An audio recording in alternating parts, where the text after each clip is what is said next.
Hey guys, welcome to the video. My name is Dean and you're tuned into photomanipulation.com, and today we're going to take you beyond the Photoshop basics. So I've got Red here and we're going to be talking about his Old West artwork that you saw on the thumbnail. How are you doing today, Red?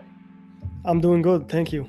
Okay, now as we're going to get into this one, I'm going to ask you some questions. The first question I have for you is, what inspired you to go and create a cowboy piece? So I have a friend of mine in Facebook, and usually we are talking about Photoshop and my works in general.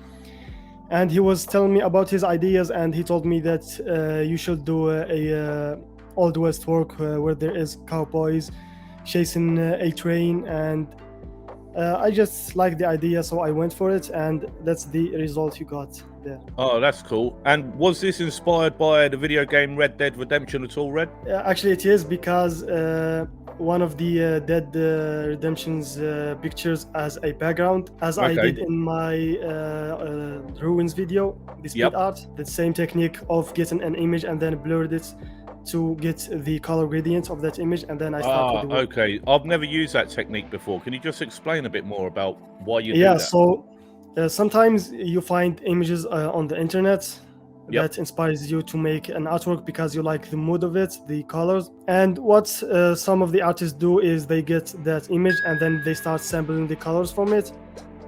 So the first way to do an overall palette, to create a kind of a gradient palette of colors. So I find it easier to get that image itself and blur it a lot till it's just a gradient of colors. Like that, you are not using the image, you are just using the colors, so you don't have to worry about like copyright or licensing. A copy, You're literally sampling a selection of colors from that gradient to give the tone and mood of the piece that you want to create. Yeah.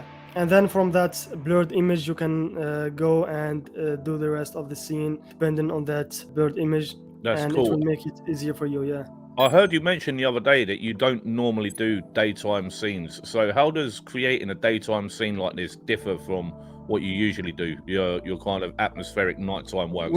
What's the challenge? When making a night scene, you don't have to worry about the details, because you can cover them with the darkness. Not everything should be like visible to the audience. Okay. So yeah, it's easier to make, but with the daylight scenes, everything is visible. You will have to worry about the details even more. And also, when you are making a night scene, all of the objects will have the same like color, same tone. But when you are making a day scene, then a lot of objects will have different colors, different tones. So that's hard to make a lot of different tones matching in one scene. So for you personally find daytime scenes more challenging as an artist? Yeah. Now, this actual time lapse that we're watching is a kind of sped up lesson from your new Digital Landscapes Reloaded course. Is that right? Yeah, that's right. So from what I gather, you've just done how many weeks? 9 weeks of skill lessons. And then you've got how many of these big full-length walkthroughs do you have on your course? Right now, I have 2. We have this Old West one, and then we are going to do the ruins one. Oh, excellent. And I'm planning to add more works in the future. The more I make works, the more I will include it in this course. I see. And for anybody that's not familiar with Red's course, the brilliant thing about this is that he gives you lifetime free updates. So the original course that he put out last year, about a year ago, wasn't it, Red? You actually created a brand new 12 lessons, loads of stock assets, and that got sent out to all of the people. And PSD files too. PSD, and this one will have the Old West and the what's the ruins? So the PSD reference files as well. That's brilliant. This technique that you're using is Composite the Horse. There's a bit of a weird looking brush. What's this? Are you literally just using the layer mark? This is actually the normal brush, the default brush, the soft one. Why does it look oval? Because I make it tight in the brush settings, and that will make it easier to cut objects in some tight areas. That's hard to reach. Yeah, this is a very unique method for compositing. I don't actually think I've seen it. And it's also easier. It's also easier and quicker than using the pen tool. Absolutely. I recommend digital concept art artists to use this technique better, Well, because it's more absolutely accurate. everything is quicker than a pencil.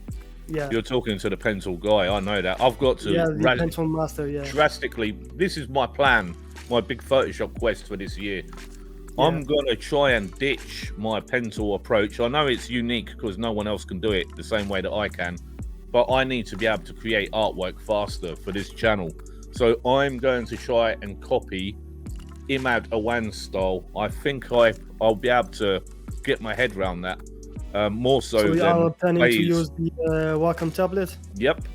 Use the Wacom tablet, do the photo bash, do the digital overpainting, and yeah, he's got a scratchy natural media look, but I want to do something slightly different and go for an all oil paint finish with my work.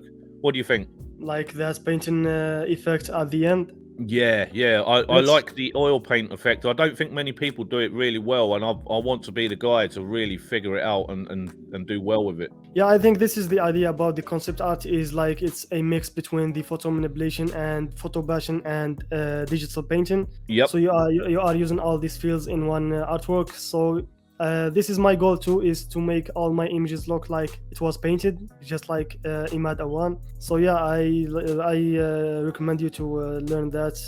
That's going to be my big quest. And actually, for the year. I'm going to use it for this image right now that the video out looking at the end. You just had an adjustment layer where, yeah, there you go. Is that where you put the adjustment layer on to check the values? Are you checking values here? Is this what you're doing?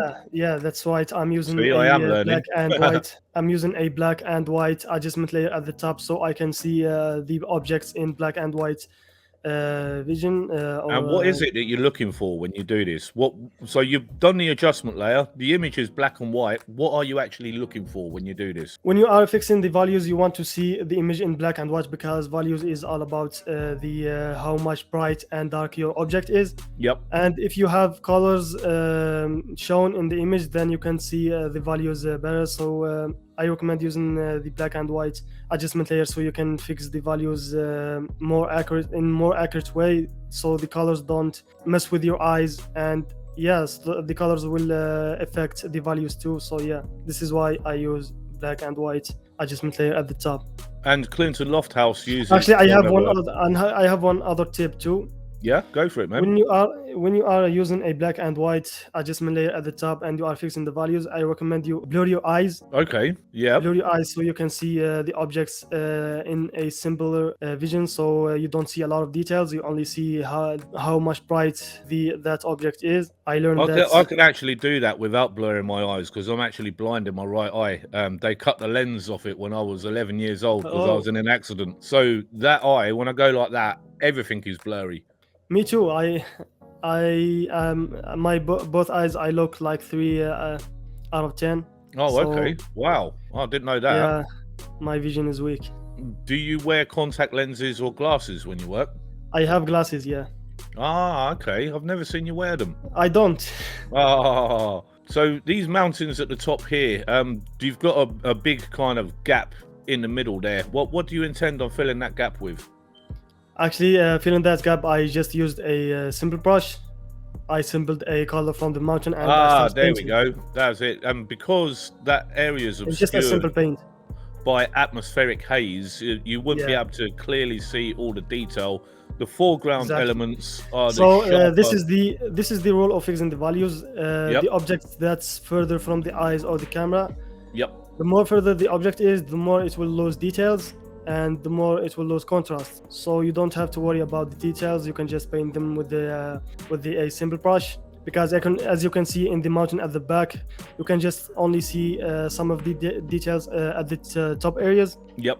That's the areas that's the light's supposed to touch or the reach. How did you decide in terms of composition? Because it's one of the hardest and most underrated skills ever, is literally where to place the elements and how big to make the elements. So how did you come to the decision to make the cowboy that big, to have the railroad at that position, to have the mountains there? What was your thought process when you was deciding how big So to make deciding these elements? the size of an object, for example, the cowboy and the horse.